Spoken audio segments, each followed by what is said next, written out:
The newest role we have is that of a training manager, and that's the role we're focusing on mostly today.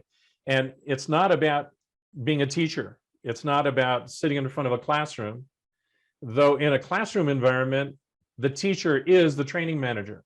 But in a shop environment, the training manager doesn't need to be the one that teaches all of the skills. They're about the process, they're about managing the people and their progress through each of the skill sets. So the training manager and the advocate work together to moderate the pace of learning, to make sure it's not going too fast, or if it's too slow, they moderate that to make sure it works well. The manager and the trainer work together to coach how skills can be transferred better. Maybe the trainer is a different learning style than the trainee, the apprentice. All of this, all three of these roles work together to develop those skills in the trainee, so that shops have that benefit of having a skilled person working on each of the cars in the shop. So this is the relationships of each of those roles. In our program, there is no single track. We've had apprentices that came into our program, even in the earlier years of the highly managed program, where they came in with some skills already. They were already on the job as an assistant estimator for at least a year to a year and a half. Well, we assessed those skills, and those skills they already had and demonstrated, they were able to skip those after demonstrating those skills that they could already do. So that allows the program to be compressed a little bit more. Each of the programs and each of the courses that we introduced early are actually modular in nature, and so it allows you to pick and choose those items that are necessary for this apprentice to be successful. The outcomes cannot be different. The skill sets that are required are what they are. The industry needs what they need. That doesn't change. But the curriculum can be modified in order to allow somebody that already has some skills to progress through a little bit quicker. We begin each of the programs with a boot camp. So each of the apprentices goes into a 6-week program like this one is laid out, and helps them kind of get a feel for how a shop actually operates. Maybe they've never stepped foot in a shop before. This helps them learn 6 different jobs by shadowing those positions 1 a week for 6 weeks.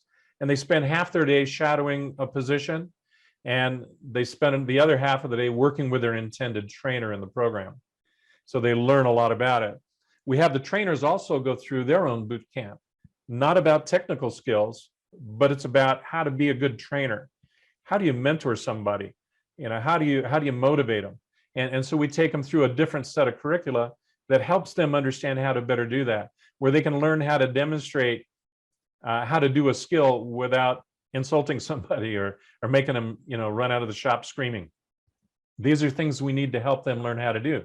Most technicians were not ever taught how to teach what they know, and they don't even remember when they didn't know what they know. So it's hard for them to relate sometimes to a new apprentice coming in.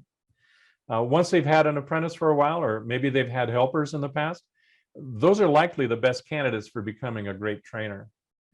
We have a new course that's designed for training managers. We call it a boot camp as well. But again, it's not about skills. It's not even about training. It is focused on how do you manage a training program? How do you handle 15 or 30 or 50 apprentices, all at different stages of their learning? Maybe they're broken down into groups or cohorts. So how do you manage that? Are there tools in our learning management system that can help you identify where somebody's falling behind? Where are they demonstrating some lack of persistence in the process? And so we take you through that kind of a course. What the monthly activity cycle looks like is pretty much demonstrated in this circular model right here. So there's a process of analytics and statistics that are available through the learning management system, where they can quickly identify who's struggling, who's having issues, what are the issues they're having, and they can pull these stats in a matter of moments. So they go through and pull that information, and then they come up with a learning plan, a quick one. We provide a lesson plan for each of these meetings they're going to have for each module. However, the important aspect is, how am I going to adapt where these apprentices currently are with a learning plan for them and make it unique and help them succeed better. So you might predetermine some of the good and bad examples of what was submitted in the last 2 weeks. Look for opportunities to coach them how to do this better.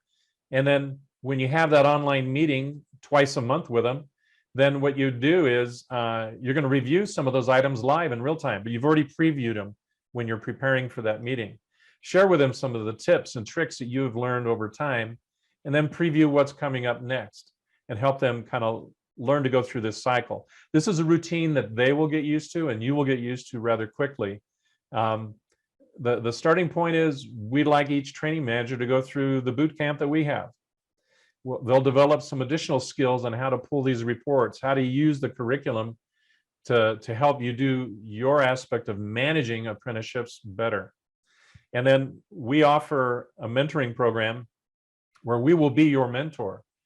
We will help you learn how to do this better. We'll be side by side with you as you become a new training manager. And maybe you're having difficulties. You got somebody, I'm right here, and I'll be your mentor through this program.